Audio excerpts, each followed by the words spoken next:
Saya sholat tahajud, terusan sholat tahajud di situ. Saya pernah menemukan sesuatu yang di situ, entah itu manusia atau bukan, alam dah.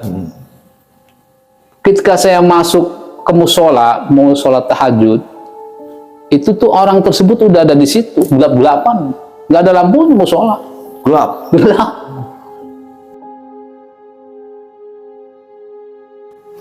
Gelap. Itu orangnya kecil, hitam, kecil kurus dah. Kalau dilihat bajunya kayak model zaman dulu.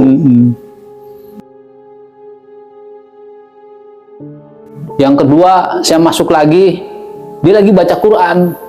Makhluk itu lagi baca Quran? Iya, dia lagi. Oh, orangnya sama itu? Sama. Dia lagi.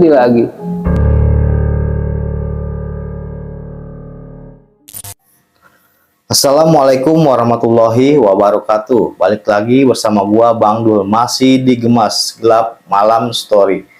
Pada kisah horor kali ini, gua telah kedatangan salah satu narasumber. Nah, narasumber gua ini bisa dikatakan guru spiritual, dan dia mempunyai padepokan Waringin Pitu yang berada di daerah Tangsel, Tangerang Selatan. Posisi persisnya di Pamulang Barat. Langsung aja kita berkenalan dengan narasumber gua ini. Assalamualaikum Ki. Waalaikumsalam warahmatullahi wabarakatuh. Kalau boleh tahu nih Ki, siapa namanya Ki? Nama sebutannya Kilawang. Kilawang. Itu nama asli Ki? Kalau nama asli Rifaki. Rifaki. Oh, nih ini yang saya mau tanyakan, cerita apa nih yang mau dibawakan pada malam hari ini Ki? Malam hari ini Kilawang mau bercerita tentang masalah membuka musola, artinya musola yang terbengkalai menghidupkan musola lah. Oh, seperti itu. Karena musola ini udah lama nggak dipakai gitu. Iya. Jadi musola tersebut posisinya ada di lingkungan orang-orang kontrakan. Oh gitu. Oke Ki, skip dulu Ki ya. Ya. Nanti kita lanjut lagi. Bagi kalian yang belum subscribe, yuk subscribe channel ini dan aktifkan lonceng notifikasinya agar kalian tidak ketinggalan video-video terbaru dari kita. Bagi kalian yang sudah subscribe, ucapkan banyak-banyak terima kasih. Semoga kalian selalu diberikan kesehatan, keberkahan di dunia, lebih-lebih di akhirat. Dan bagi kalian yang punya kisah-kisah horor apapun itu, yang ingin menjadi narasumber di sini, nih nomornya gue cantumin di sini. Ya, kita ngobrol-ngobrol di sini. Tanpa lama-lama, tanpa banyak basa-basi, yuk kita simak videonya dari awal sampai akhir. Tetap di Gemas Gelap Malam Story.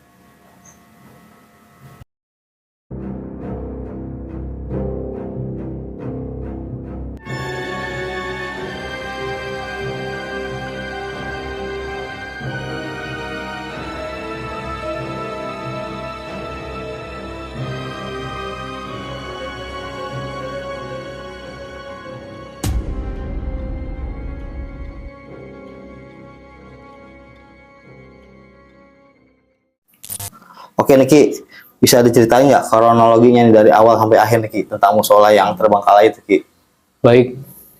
Ketika saya datang ke tempat itu, saya lihat musola. Musola itu bentuknya kayak gereja.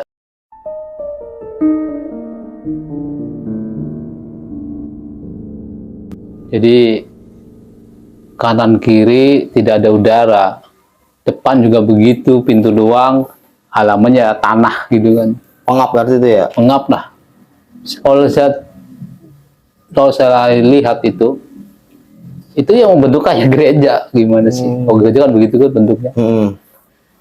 Nah, ketika saya udah, ya belum lama lah, sekitar 2 bulanan, saya ngomong tuh, itu musola, saya perhatikan tidak ada jamaah, tidak ada yang sholat, ya maghrib, ya isya, ya subuh apalagi. Oh berarti kosong gitu aja? Kosong. Kalau boleh tahu dia tahun berapa tuh Ki? Ibaratnya pertama kali Kilawang di musola itu tuh? Itu tahun 2000 16. 2016. Ya lanjut Ki. Ya, 2016. Saya lihat, saya prihatin karena kok masih di daerah kota seperti ini masih ada musola yang terbengkalai begitu kan. Prihatin lah. Namanya kita beragama Islam dan sedikitnya kita bisa agama, ya walaupun begini pernah mondok lah bahasanya kan. Ya. Ya, terbukalah hati saya ini, bilang sama teman saya waktu itu, saya pengen buka musola itu, ya musola cakep apa namanya, cakep sih enggak kan, ya ada musola kok nggak dipakai buat ibadah, sayang. Nah ketika itu besok paginya begitu saya kerja, waktu itu kan saya masih kerja ya di Lebak Bulus waktu itu, besoknya langsung diberhentikan kerja itu. Wah. Iya. Oh. Heran kan? Iya. Itu kenapa bisa diberhentiin gitu? Nah makanya malamnya ngomong seperti itu. Saya pengen menghidupkan musola. Pagi-paginya kerja diberhentikan langsung. Sama perusahaan. Bukan perusahaan, artinya saya kerja di bagian perkebunan, rapi-rapi kebun gitu kan. Sama orang Jepang. Iya. Waktu itu seperti itu, langsung berhentikan. Ya akhirnya saya pulang dong. Saya pulang, saya mikir kenapa, dan nggak ada apa-apa, nggak ada masalah apa-apa. Hikmahnya itu saya ngucap semalamnya seperti itu, nah itunya diberhentikan kerjaannya. Udah tuh, saya dikasih pesangon bahasanya, waktu itu berapa, 5 jutaan, masih tahun segitu lumayan lah. Iya. Nih Pak, buat kedepannya buat nyari kerjaan. Ya saya terima udah. Ya kan akhirnya saya ketemu yang pemilik dari musola tersebut yang punya kawasan. Ya kan ditanya, sekarang nggak kerja mau ngapain? Saya pengen jadi tukang ojek, saya pengen ya pokoknya biar ada penghasilan lah. Iya. Akhirnya tuh yang punya kawasan tuh namanya Pak Lurah Sarwoedi. Dia ngasih motor. Ya, saya dibelikan motor second. Saya nggak punya HP, dibelikan HP. Saya nggak punya SIM, dibelikan SIM. Kan luar biasa tuh orang manusia seperti itu. Baik banget lah ya. Iya. Udah akhirnya saya berniat membuka musola ini untuk ibadah.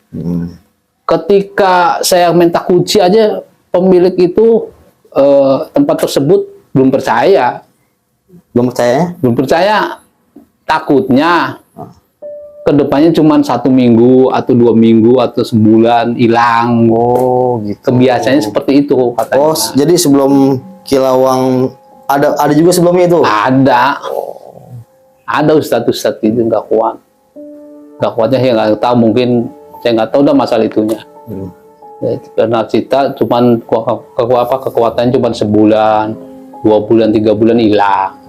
Terbengkalailah musola. Nah ketika saya udah niat nekat dan bismillah, akhirnya saya buka waktu itu. Sebelum saya buka atau sebelum saya bicara sama yang punya ini, yang punya tempat, saya sholat tahajud.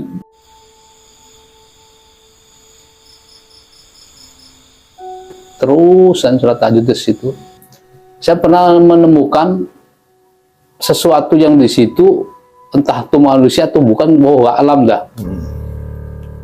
Ketika saya masuk ke musola, mau sholat tahajud, itu tuh orang tersebut udah ada di situ, gelap-gelapan, nggak ada lampu di musola, gelap. Itu orangnya kecil, hitam, kecil kurus dah. Kalau dilihat bajunya kayak model zaman lama, zaman dulu. Gitu. Udah, saya masuk, dia udah ada posisinya, lagi duduk.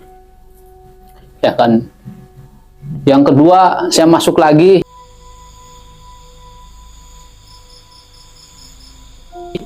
Dia lagi baca Quran.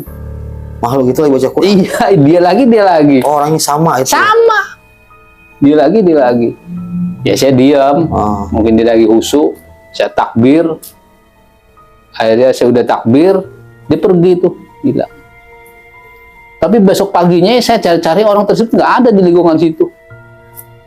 Berarti kayak orang misterius lah ya? Ya itu pertanyaan saya. Ini orang kemana? Mas sama istri juga saya nanya. Saya semalam sholat tahajud di musola ada orang, tapi saya cari orangnya di lingkungan sini nggak ada. Ada. Yang terakhir saya ketemu dia lagi. Saya mau masuk kan pintu terkunci. Iya. Nah itu kenapa posisi udah ada di dalam? Saya bingung tuh.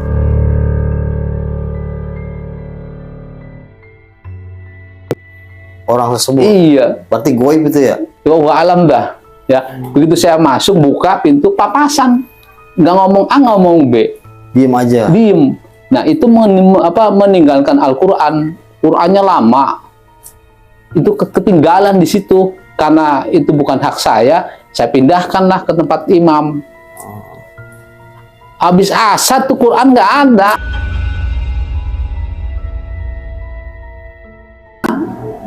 Hilang sampai sekarang nggak ketemu. Saya nyari-nyari di mana Qur'annya. Oh saya. Ya, pokoknya serem di situ. Nah, setelah itu saya diizinkan untuk membuka musola itu, menghidupkan musola itu. Ya akhirnya saya dobrak tuh pintu gudangnya yang ada ampli, ada mic, saya buka. Ya kan, terpaksa saya dobrak karena kuncinya hilang dulu, udah lama, sampai pecah tuh kayunya.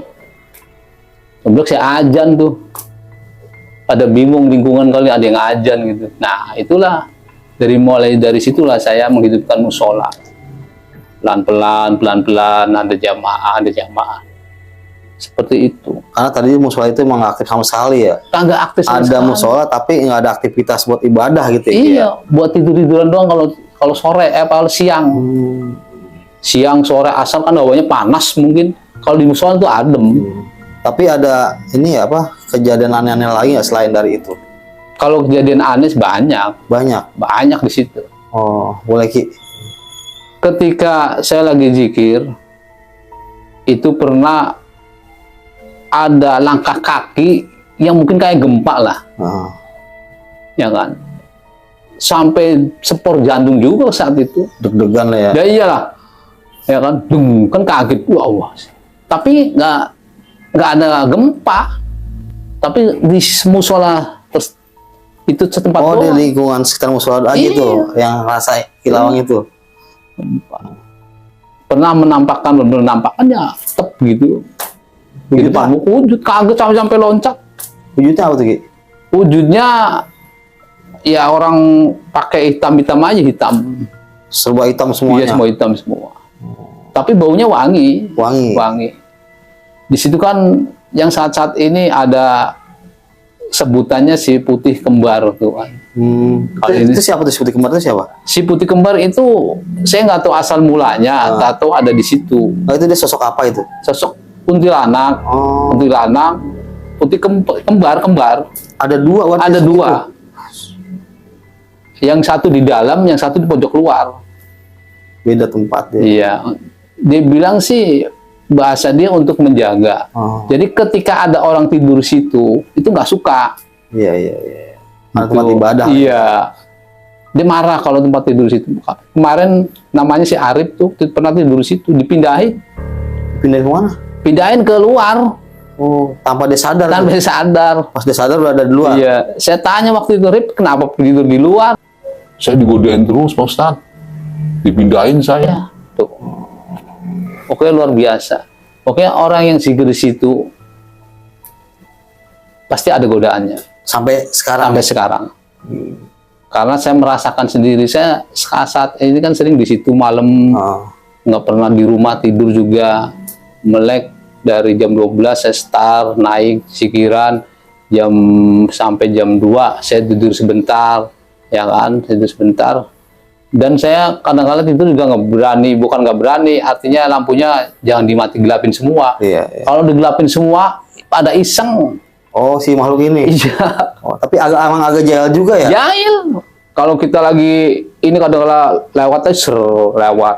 Ada di jendela itu ya lewat. Gitu. Kalau orang baru-baru mah kaget. Iya, tapi kalau kilawang udah biasa udah lah biasa, hal-hal biasa. Pokoknya itu musola perjuangan luar biasa lah. Jadi saat ini musola saya bangun, artinya saya rombak, ya kan, cakep. Sekarang udah bagus. Oh, nih udah musolanya. bagus, karpet udah ada, ya kan. Bahasanya keramik sudah kedepanin, terus sopi-sopi itu udah cakep. Pokoknya mah udah hidup lah ya. Udah hidup sekarang, ya. Dibanding dulu ya. Iya, sekarang diaktifkan lah manakib. Buat mana? Saya Abdul Qadir Jailani, ya kan, terus yasinan. Kalau anak-anak saya pada datang, pada hadir, ya belajar ngaji, ya sebisanya saya aja. Nah selama ini Ki, ini pernah nggak ada kejadian-kejadian aneh gitu selain dari yang cerita tadi lah di musola itu? Gitu? Iya. Musola itu penuh dengan pusaka. Pusaka. Gaib ya. Saya pernah ditampakkan. Jadi kuncinya saya dikasih tahu. Mau ini musola, ketika itu saya habis sholat tahajud terus saya zikir, dikasih mimpinya, ini diperlihatkan ini penuh pusaka. Mungkin punya sesepuh di situ kali. Itu dilihat tuh, apa aja ada tuh, Semua segala pusaka tuh. Saya pernah dikasih kuncinya untuk mengambil itu gampang, cuman pakai sholawat nariyah. Tuh. Tapi pernah dicoba Ki? Pernah dicoba, Dapat. ya kan. Dan juga harus, kalau mau ngambil itu juga harus izin sama yang punya. Ya nggak boleh sembarangan. Sembarangan. Saya minta apa di situ bahasanya, minta batu atau yang lain, tinggal saya buka dengan sholat nariyah, Dapat ya. itu seteluk ada. Seperti itu. Itu musola emang dari dulu, cerita dari yang pernah di situ atau yang pemiliknya di situ, itu memang serem. Jadi dulu pemiliknya juga pernah cerita sama saya, pernah sering jatuh benda-benda pusaka di situ. Di dalam musola itu. Jadi dia yang dapat dalam musola. Cerita dulu ya. Iya. Tapi nyatanya saya mau alam, saya nggak tahu. Cuman ceritanya tuh memang seperti itu. Kayak mistis itu di dalam musola itu emang kental juga ya Ki ya. Kental. Walaupun sampai sekarang gitu ya. Iya, sekarang kan udah bagus musola. Akhirnya saya buka padepokan kan di situ. Oh, kalau boleh tahu nih padepokan apa Ki? Waringin Pitu namanya. Waringin Pitu. Iya. Itu maksudnya padepokan buat apa nih Ki? Ya kegiatannya untuk menampung orang-orang yang bahasanya sih saya diniatkan dulu biar mereka itu bisa ngaji lah. Oh, iya. Yang tukang parkir bisa ngaji, yang ya kan, yang suka nyari duit di lapangan atau jadi apa, biar bisa pada ngaji, ya kan. Niatnya seperti itu, saya buka. Terus? Akhirnya karena saya dulu pernah pesantren dan mondok, ya sedikit-sedikitnya ngaji bisa. Paham lah ya. Paham lah, ya kan. Ini alif nih ba, paham lah bahasa seperti itu. Ya, akhirnya kan saya punya murid kan banyak tuh.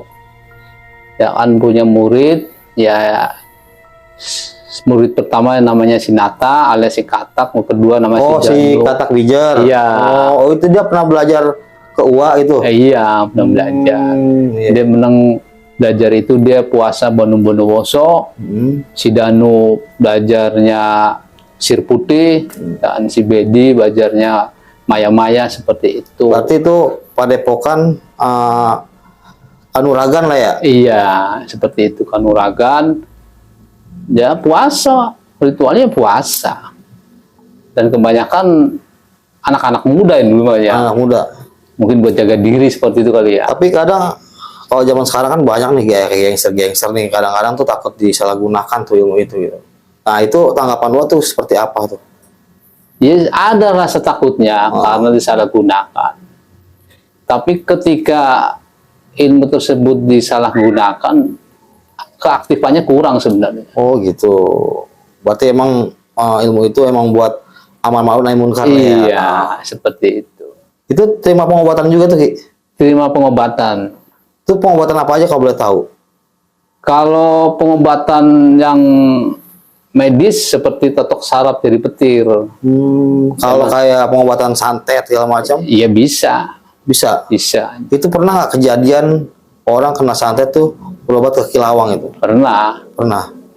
Dulu nih, ya nggak lama sih, bukan dulu, tahun 2019 apa tahun 2020 saya lupa itu.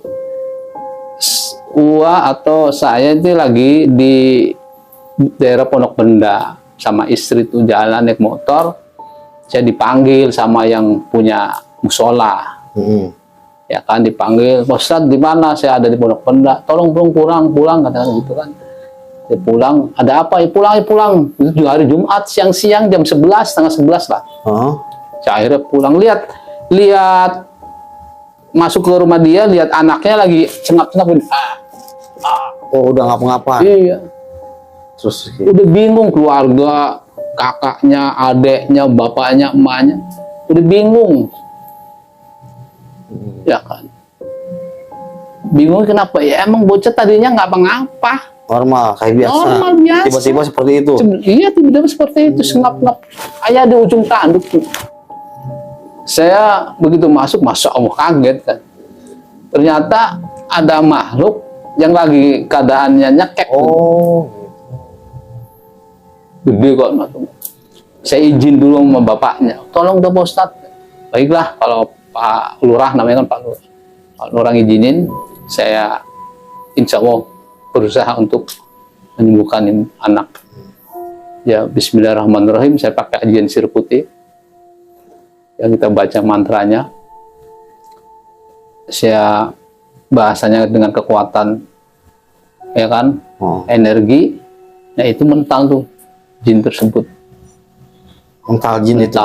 Langsung kaget dia. Nah, si anaknya Pak Lurah ini kaget, ngakti gitu kan.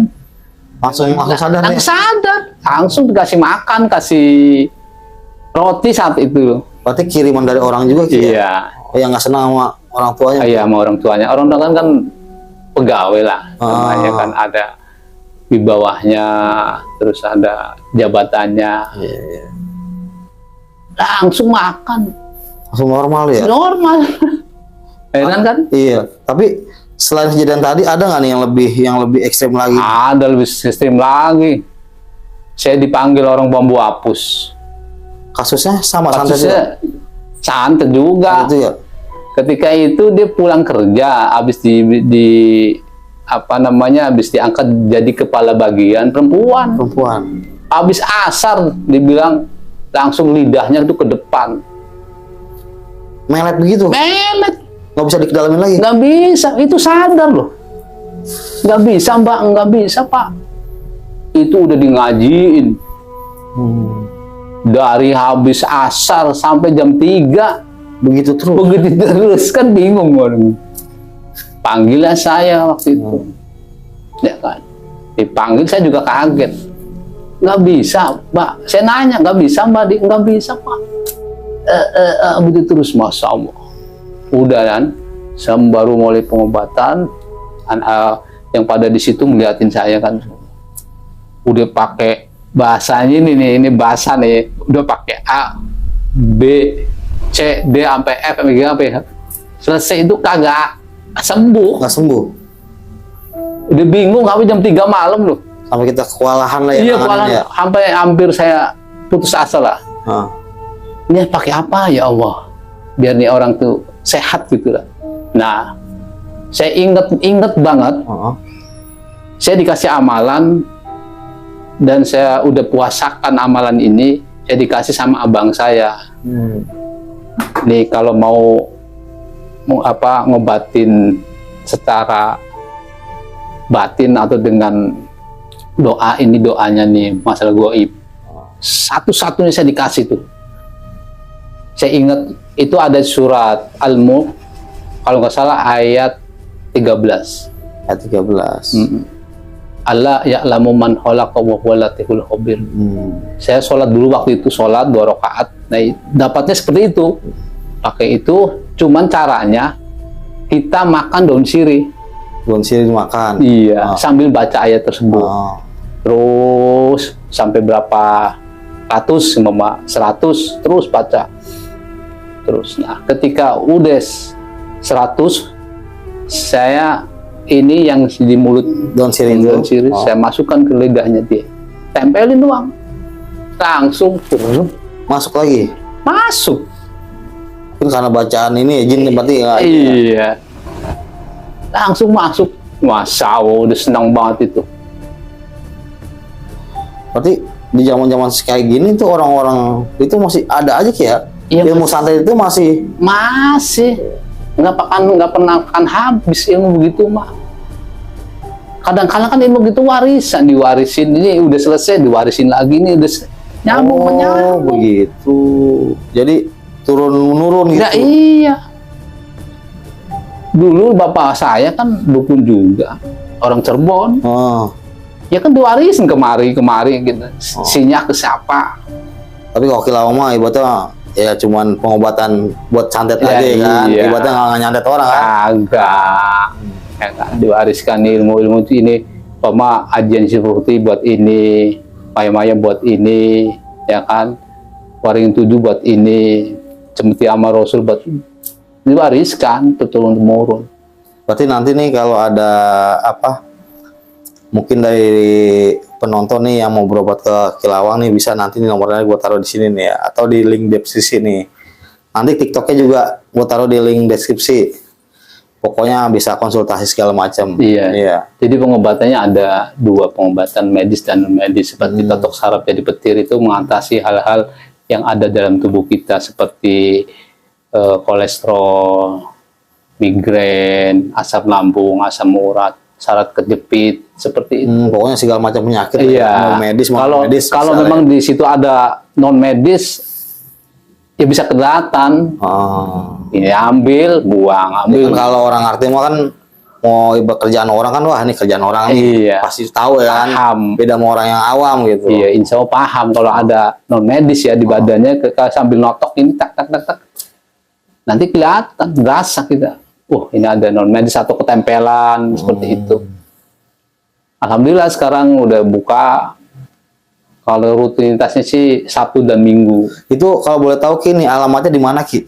Alamatnya Jalan Surya Kencana. Jalan Surya Kencana. Iya, RT 02 RW 05. Gang Basukiwil, Pamulang Barat. Pamulang Barat. Tangsel ya. Tangsel. Ya. Terus gua bisa diajak bahwa ente nih, wah saya ada saudara di sono tapi orangnya nggak bisa kemari, bisa kesana nggak bisa. Oh, jadi bisa langsung ke tempat Iya. sini. Kayak kemarin kan gua ke Lampung. Oh, dapat anon dari Lampung ke Lampung. Iya, ya kan. Itu Nggak harus pasien tuh ke rumah gitu iya, ya. jadi prinsip wah begini. Wah itu nggak mau mempersulit orang yang berobat, Iya, iya. ya kan. Seikhlasnya kok, Siap, ya. gitu. Nggak mau Seikhlasnya mempersulit. tuh seikhlasnya. Iya. Yang penting badan sehat ya kan. Pokoknya mau medis non medis, insya Allah Kilawang bisa nanganin. Iya. Jadi seperti itu. Sampai sekarang ya kita pelan, kita rintis tuh ya namanya pengobatan. Ya buat kesibukan bahasa wama kan seperti itu. Ya alhamdulillah kita bersyukur pada yang kuasa bahwa pribadi diri Wa ini atau Kilawang ini ya sudah punya jalan. Ya udah ada rezekinya lah ya. Iya. Mungkin dari ngurusin musola, pertama dari diberhentiin kerja, Iya. terus jagain musola. Nah sekarang hikmahnya kesini nih gitu kan, banyak buat bantuin orang lah yang kesusahan. Iya. Yang penting ilmu yang kita punya bisa bermanfaat buat Betul, orang iya, lain, betul. buat bisa membantu orang lain. Jadi nggak sia-sia. Iya. Itu punya ilmu agak disimpan doang ya bahaya. Buat apaan gitu ya? Iya, buat ada manfaatnya ya. Kadang-kadang makan diri sendiri. Betul. Seperti itu tuh ilmu. Makanya kalau punya ilmu ya harus dijaga, dirawat. Sepertinya enteng gini, saya kasih nih ayam. Hah? Jangan kasih ayam. Kira-kira ayam cuman apa namanya dikurung doang, dikasih empan itu bagaimana kelanjutannya? Seperti itu. Oh, kalau itu si Katak Bijar itu sempat berguru ke Kilawang juga Iya, dia. sempat berguru. Lama dia malah murid nomor 1 ya dia, paling nomor 1, nomor 2 si Danu, ya kan, si Bedi, ya kan. Itu murid pertama. Tapi sekarang alhamdulillah dia udah sukses lah ya. Ya alhamdulillah udah sukses. Rezekinya udah bagus. Kalau orang tua hanya mendoakan saja, Iya. mudah-mudahan kesusahan itu jangan punya rasa sombong, ya. Harus ingat sejarahnya seperti apa, ya kan. Terus ya alhamdulillah sekarang anak-anak sih banyak yang pada datang, pada belajar dari mana-mana sekarang. Dari mana-mana pada datang ke Pada datang. Padepokan Waringin itu tuh. Iya. Ada yang dari Cikarang, ada yang dari Tangerang, ada yang pokoknya dari mana-mana lah. Itu kebanyakan anak muda. Iya, anak muda campuran lah. Ada tua juga, pengen ijazah dari petir, monggo. Pengen ilmu sir putih, monggo. Oh, berarti Kilawang ini ngasih hamalan juga lah ya. Iya. Asal mau tirakat. Iya. Kan kadang bocah sekarang apa nggak mau tirakat. Pengen instan aja ya. Itu beli. dia, ya. Yang cuma sebentar kok. Kalau puasa kan ngumur. Iya, lebih bagus puasa sebenarnya. Iya. Kalau kita beli kan ada masanya lah ya kan. Oke Ki, mungkin terima kasih nih Ki ya atas udah datang ke sini Ki nih ya. Iya. Mungkin itu aja kawan-kawan pesan dari Kilawang, ambil hikmahnya, buang yang jelek ya. Terima kasih, ucapkan assalamualaikum warahmatullahi wabarakatuh.